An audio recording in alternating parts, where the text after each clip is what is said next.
Sahabat alam, laju pertumbuhan penduduk di sejumlah perkotaan seperti di Kota Kendari, Bau-Bau, dan Kabupaten Kolaka berdampak luas pada pemanfaatan lahan. Dari hari ke hari, lahan yang tersedia semakin menyempit. Bahkan lahan bisa jadi hilang di pandang mata. Di Kota Kendari, luas kawasan terbangun saat ini mencapai 42%. Ini berarti masih tersisa 57% luas lahan yang belum termanfaatkan. Jadi keseimbangan alam dan penataan kota ini masih baik dibanding dengan kota-kota lain yang ada di negara ini.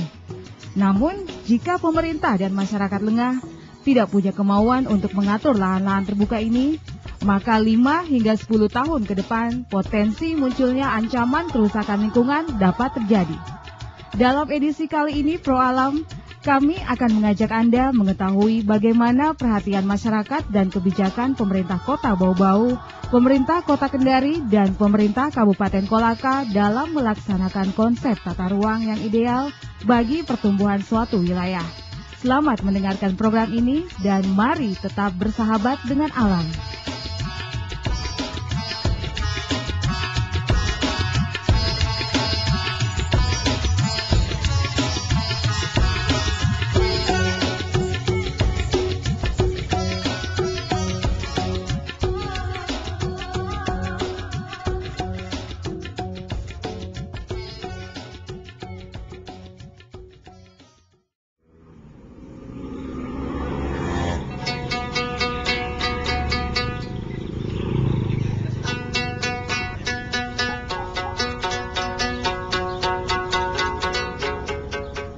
Ruang terbuka hijau adalah lahan atau kawasan yang berfungsi sebagai pengendali lingkungan khususnya yang ada di perkotaan. Di beberapa kota besar seperti di Pulau Jawa, ruang seperti ini terus mengalami penyempitan akibat pertumbuhan pembangunan. Keadaan ini terjadi secara alamiah di seluruh kota dan hal ini dapat diperparah tanpa dilandasi oleh konsep perencanaan kota yang menyeluruh dan terpadu. Berdasarkan pendapat para ahli, konsep tata ruang ideal bagi sebuah perkotaan minimal 60 berbanding 40. Artinya, luas kawasan terbangun di sebuah kota maksimal 60% dari luas wilayahnya, sedangkan 40% sisanya ditetapkan sebagai kawasan terbuka hijau, termasuk taman kota dan pekarangan warga. Konsep tata ruang ideal ini masih terdapat di seluruh kabupaten kota yang ada di Sulawesi Tenggara. Hanya saja, ruang-ruang tersebut sebagian besar berada dalam lokasi tanah masyarakat yang dikhawatirkan akan beralih fungsi menjadi peruntukan lainnya.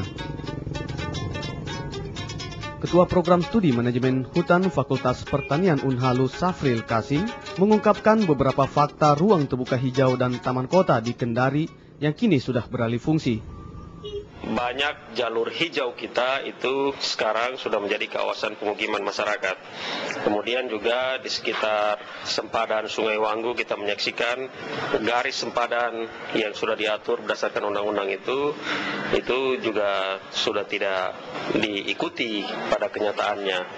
Nah, ini tentu saja memprihatinkan kita semua karena semua itu akan menurunkan kualitas lingkungan perkotaan Kota Kendari. Tekanan penduduk atas pemanfaatan lahan di beberapa kota seperti di Kota Kendari, Kota Bau-Bau, dan Kabupaten Kolaka masih terbilang rendah. Hanya saja komitmen dan ketegasan pemerintah belum mampu merubah pola dan sikap masyarakat dalam pemanfaatan ruang dan lahan. Saat ini saja, sebagian besar kawasan hijau sudah beralih fungsi. Contohnya, Taman Kota yang berada di Bypass Kendari kini beralih fungsi menjadi lokasi pemukiman warga. Bahkan di dalam kawasan hutan lindung pun seperti di Nanga-Nanga dan Tahura Murhum kini sudah dimanfaatkan sebagai lokasi perkebunan warga.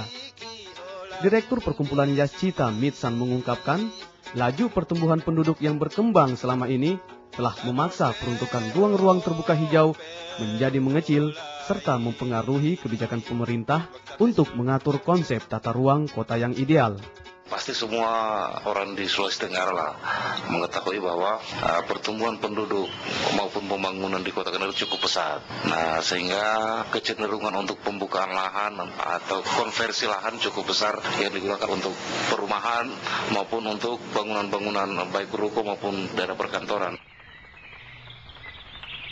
Di Kabupaten Kolaka, pelaksanaan konsep tata ruang ideal berjalan sukses serta mendapat dukungan dari komponen masyarakat.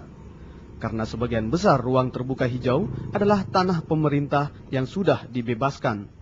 Kepala Dinas Pelestarian Lingkungan Hidup Kolaka, Yan Iswan, mengungkapkan hal ini. Ruang terbuka, kalau yang ruang terbuka hijau, yang mana yang saya tidak tahu tuh yang mana milik masyarakat. Sebab kalau kita katakan tadi ruang terbuka, bukan cuma ruang terbuka hijau ya, ruang terbuka, maka itu ada kewajiban di lokasi tanah masyarakat. Kalau kita berbicara koefisien bangunan, setiap itu harus cuma sekian persen boleh dia bangun tanah halamannya. Itu juga aturan itu, Pak, ya? Ada aturan itu. Itu mestinya di aturan tentang tata bangunan gitu. Mungkin 60%, 70% dari luas tanahnya. Tapi kalau ruang terbuka hijau, saya kira ya memang milik publik, kemudian dikelola oleh pemerintah kan. Ada beberapa metode yang dilakukan pemerintah Kabupaten Kolaka dan Kota Bau-Bau dalam melaksanakan konsep tata ruang kota yang ideal. Misalnya, Kepala Dinas Tata Ruang Kota Bau-Bau Muslihi mengungkapkan ruang-ruang terbuka hijau yang ada saat ini sejak lama dipersiapkan pemerintah melalui konsep rencana detail, tata ruang dan rencana teknis ruang kota. Berikut penjelasannya. Ruang yang telah kita buat dalam RT/RW, RDTR maupun rencana teknis.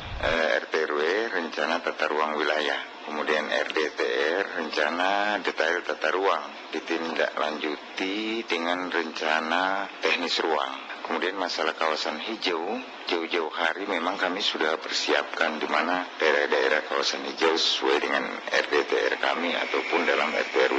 Jadi yang namanya hijau itu ada di taman-taman pekuburan, taman-taman kota, dan semua kecamatan kita ada. Kalau kita lihat presentasinya, itu kita masih sampai dengan untuk seluruh kota itu bisa mencapai 40% itu seluruh kota. Artinya luasan kota kita yang 221 km persegi.